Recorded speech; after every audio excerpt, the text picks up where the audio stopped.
Kotak Mahindra bank का stock under valued है और इस वीडियो में हम जानेंगे ऐसे 3 कारण जो कि कोटक महिंद्रा बैंक को एक अंडर वैल्यूड स्टॉक बनाते हैं। हाय, मेरा नाम है विनायक गौतम और मैं एक सेबी रजिस्टर्ड रिसर्च एनालिस्ट हूं और अपनी वीडियोस के जरिए मैं ये बताता हूं कि स्टॉक मार्केट में कब, कहां और कैसे इन्वेस्टमेंट करना चाहिए। तो अगर आपने अभी तक हमारे YouTube चैनल वाइज बुल को सब्सक्राइब नहीं किया है तो अभी सब्सक्राइब कीजिए और बेल आइकन को जरूर दबाइए ताकि हमारी वीडियो सबसे पहले आप तक पहुंचे। तो चलिए वीडियो की शुरुआत करते हैं। तो अभी आप मेरी स्क्रीन पे देख सकते हैं कि तकरीबन 30 स्टॉक्स ऐसे हैं जो कि एक अंडर वैल्यूड कैटेगरी में मुझे शो हो रहे हैं। अपने इसी एनालिसिस के लिए मैं इन्वेस्टिंग प्रो का इस्तेमाल करता हूं जो कि मुझे ओवर वैल्यूड और अंडर वैल्यूड दोनों स्टॉक्स के बारे में बताता है। तो अगर आपको भी इनका नाम जानना है तो वीडियो को पॉज कीजिए, स्टॉक का नाम पढ़िए, उसका करंट प्राइस और उसके अंदर कितना पोटेंशियल अपसाइड है वो जानिए। और अगर आप भी मेरी तरह अगर प्रो एनालिसिस करना चाहते हैं तो इन्वेस्टिंग प्रो का सब्सक्रिप्शन खरीद सकते हैं जिसके लिए मैंने लिंक डिस्क्रिप्शन में दिया है। तो चलिए वीडियो पे फोकस करते हैं। आज हम बात कर रहे हैं कोटक महिंद्रा बैंक की जो कि 2107 रुपए पे क्लोज हुआ है। आज हम देखेंगे कि इस स्टॉक के अंदर 18% तक का अपसाइड है जो कि इसकी फेयर प्राइस को 2488 रुपए तक पहुंचा देता है। लेकिन क्या ये फेयर प्राइस जस्टिफाइड है या नहीं वो हम जानेंगे इस स्टॉक के फंडामेंटल एनालिसिस से, जहां पे हम इस स्टॉक के फाइनेंशियल्स जानेंगे। फाइनेंशियल्स यानी कि इनकम स्टेटमेंट और बैलेंस शीट। तो एट प्रेजेंट हम कोटक महिंद्रा बैंक की इनकम स्टेटमेंट देख रहे हैं जहां पे 2021 के अंदर हमारे को कोविड का इम्पैक्ट नजर आता है, लेकिन 2022, 23, 24, 25 में वो इम्पैक्ट डाइल्यूट हो गया है और चला गया है, जहां से बैंक कंसिस्टेंटली ग्रो कर रहा है और डबल डिजिट के अंदर ग्रोथ दिखा रहा है। साथ ही में कंपनी की इंटरेस्ट एक्सपेंसेस भी 2021-22 के बाद डबल डिजिट में बढ़े हैं और 2024 में तो काफी अच्छी ग्रोथ दिखाई है। कंपैरेटिवली 2025 में थोड़ा सा लैगिश परफॉर्मेंस रहा है, लेकिन फिर भी बैंक ने डबल डिजिट ग्रोथ दिखाई है। उसके बाद अगर हम देखें तो अर्निंग बिफोर टैक्स यानी कि ईबीटी बैंक का कंसिस्टेंटली 2022 के बाद डबल डिजिट में ही ग्रो हो रहा है। हाँ, पिछले साल के कंपैरिजन में 2025 में बैंक ने थोड़ी लैगिश परफॉर्मेंस दिखाई है, लेकिन अगर बैंक ऑपरेशनली एफिशिएंट है तो ये अगले वाले साल के अंदर ये इम्प्रोवाइज हो जाएगी और ये इम्पैक्ट हमें नज़र भी नहीं आएगा। ईबीटी मार्जिन्स भी कंपनी के डबल डिजिट में ग्रो कर रहे हैं। इनकम ग्रोथ भी कंपनी की डबल डिजिट में है। यहां पे आपको एक चीज पे जहां फोकस करना चाहिए वो है कंपनी का डिविडेंड पर शेयर जो ₹1.10 से बढ़ के ₹2.50 हो गया है। यानी कि 2022 से 2025 यानी कि तकरीबन 4 सालों के अंदर बैंक ने अपना डिविडेंड पर शेयर डबल से ज्यादा कर दिया है, जो कि हमारे को ये सिग्नल देता है कि बैंक के पास कैश रिजर्व्स का अच्छा बैलेंस है। यानी कि बैंक एक अच्छी सिचुएशन में बैठा हुआ है, उसके पास कैश रिजर्व्स हैं जिसकी वजह से वो अपने इन्वेस्टर्स यानी कि स्टॉक होल्डर्स को डिविडेंड पे आउट दे रहा है। ये एक स्ट्रॉन्ग सिग्नल ये देता है कि बैंक की फाइनेंशियल कंडीशंस अच्छी हैं जिस वजह से वो अपने इन्वेस्टर्स को रिवॉर्ड कर रही हैं। अब चलते हैं कोटक महिंद्रा बैंक की बैलेंस शीट को देखने के लिए। यहाँ पे बैंक के एसेट्स कंसिस्टेंटली ग्रो कर रहे हैं 2021 के बाद और लायबिलिटीज भी इंक्रीज कर रही हैं। बैंक के केस में आपको जो नजर रखना चाहिए वो ये कि जैसे एक नॉर्मल कंपनी के लिए एसेट्स होते हैं उसकी प्लांट्स एंड मशीनरी, वहीं पे बैंक के लिए उसके एसेट होते हैं उसके loan, personal loan, business loan, home loan, car loan, ये सब बैंक के लिए एसेट होते हैं। वहीं पे बैंक के लिए लायबिलिटीज होती हैं उसके कैश डिपॉजिट्स, यानी कि जब आपके और मेरे जैसे लोग बैंक में जाके कैश डिपॉजिट करते हैं, बैंक अकाउंट खुलवाते हैं, बैंक को पैसा देते हैं, फिक्स डिपॉजिट खुलवाते हैं, तो बैंक के लिए लायबिलिटीज होती हैं क्योंकि वो बैंक का पैसा नहीं है, वो बैंक को आपके और मेरे जैसे कस्टमर्स को वापस करना है। वहीं पे कम जो बैंक है वो जब कोई लोन बांटता है तो वो उसकी एसेट बुक्स में आ जाता है क्योंकि वहां से उन लोन से बैंक पैसा कमाता है। तो अगर हम एसेट्स की बात करें तो कोटक बैंक के एसेट्स की ग्रोथ कंसिस्टेंटली 2022 के बाद डबल डिजिट में रही है। हाँ, 2025 के अंदर 2024 के मुकाबले थोड़ी सी लैगिश परफॉर्मेंस है, बट पूरा इंडस्ट्री ही उस हिसाब से चल रहा है।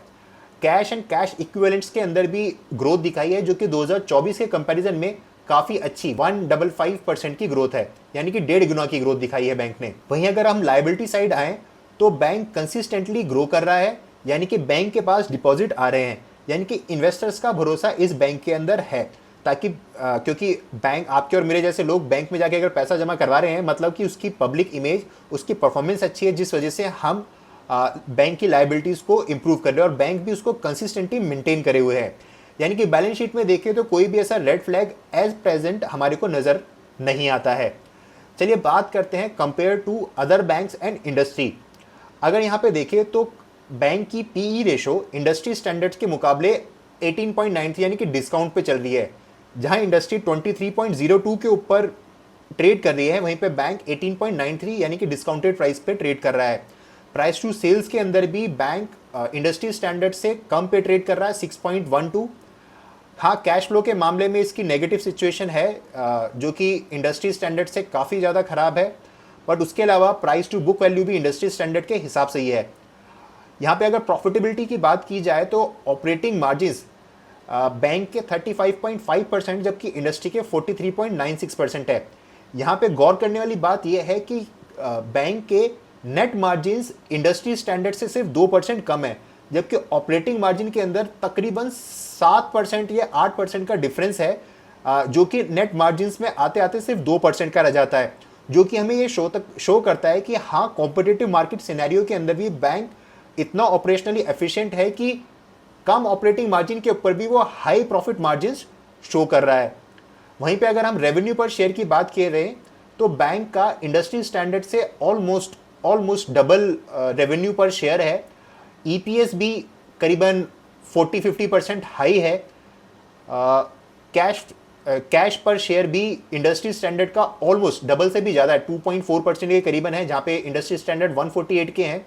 वहीं पे कैश पर शेयर कोटक बैंक का 397 रुपीज़ का है। Cash flow no doubt bank का नेगेटिव चल रहा है। इसके अलावा बाकी सारी फिगर्स हमारे को या तो इंडस्ट्री स्टैंडर्ड के बराबर दिखते हैं या फिर उससे बेटर दिखते हैं। ये ही सेम सवाल हमने इन्वेस्टिंग प्रो के एआई से भी पूछा, जिसका नाम है वॉरेन एआई, और उसने भी हमें यही जवाब दिया कि डिस्पाइट इट्स 1.9% रेवेन्यू ग्रोथ, ये बैंक एक डिस्काउंटेड पीई रेशो के ऊपर ट्रेड कर रहा है, जो कि हमारे को बताता है कि आने वाले टाइम के अंदर ये इंडस्ट्री स्टैंडर्ड को मीट कर लेगा और 18 से 20% का रिटर्न दे सकता है। बुल केस सिनेरियो के अंदर ये प्रॉफिटेबल रहा है, एनालिस्ट का पॉजिटिव व्यू है, अर्निंग स्टेबल रही है। बियर केस सिनेरियो के अंदर हम ये मान सकते हैं कि 2026 में थोड़ी सी वीकर परफॉर्मेंस दिखा सकता है, लेकिन वो भी इकोनॉमी के ऊपर डिपेंड करता है। मेजर टेक अवे यही है कि ये स्टॉक के अंदर कम से कम 18% का अपसाइड अभी भी बाकी है। अगर हम बात करें कि वो कौन से 3 फैक्टर हैं जो कि इस बैंक को अंडर वैल्यूड बनाते हैं, तो नंबर 1 पे आता है कि इसका जो एनालिस्ट का मानना है कि इसके अंदर अभी भी 18% का फेयर वैल्यू अपसाइड है, वो कंसिस्टेंट है। इसमें अभी भी रेवेन्यू, इसमें अभी भी प्राइस ग्रोथ, स्टॉक के अंदर ओवरऑल ग्रोथ प्राइस के अंदर आ सकती है। दूसरा रीजन इज कि स्टॉक का जो पी रेशो है वो उसके ग्रोथ के कंपैरिजन में डिस्काउंटेड पे है, जहां पे ये stock almost 18x 19x multiple पे पी पे ट्रेड कर रहा है। इंडस्ट्री स्टैंडर्ड इससे ज़्यादा है, तो ये बताता है कि अभी भी काफ़ी लेग स्पेस है जहां के अंदर ये बैंक ग्रो कर सकता है। और तीसरी चीज़ इज डिविडेंड स्ट्रीक।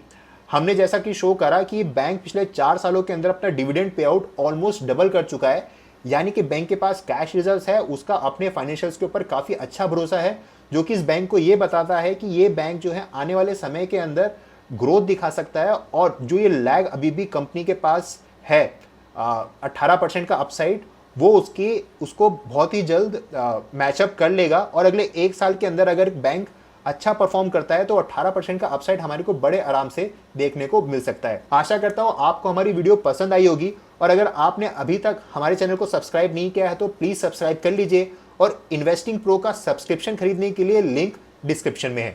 मिलते हैं अगली वीडियो के अंदर।